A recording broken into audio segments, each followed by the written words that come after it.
हम मीनू झा प्रणाम करै छी समस्त मिथिलावासी के। आदरणीय श्री मणिकांत झा जी के रचना एकटा गौरी के गीत लऽ कऽ उपस्थित छी, जाहिमे संग दऽ रहल श्रीमती ललिता झा।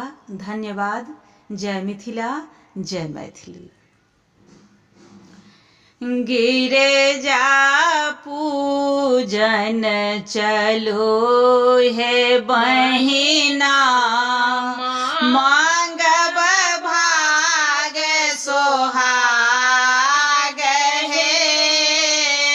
गिरिजा पूजन चलो हे बहिना, मांगब भाग सोहाग हे।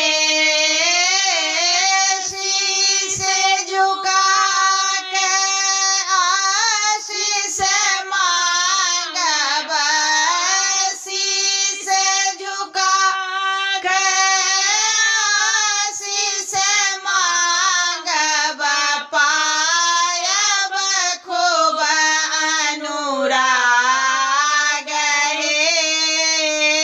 गिरिजा पूजन चलो हे बहिना, मांगब भाग सोहाग हे। लोढ़ब कुसुम आ फूल अड़हुल, लोढ़ब कुसुम आ फूल अड़हुल, माँ के करब श्रृंगार हे। जग जननी छथि करुणा सागर, बरसत कृपा अपार हे। गिरिजा पूजन चलो हे बहिना, मांगब भाग सोहाग हे।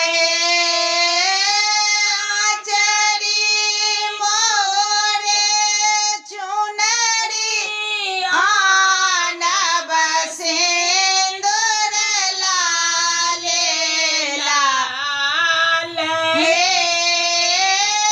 आचरी मोरे चुनरी आनब, सिंदूर लाले लाल हे। जगदम्बा के आए रे झायब, होयब हमन हाल हे। गिरिजा पूजन चलो हे बहिना, मांगब भाग सोहाग हे। ममता के मूरत छथि माता, दया के त भंडार हे। मणिकांत लिखल गीत सुनायब, होयत बेरा पार हे। चल जा पूजन चल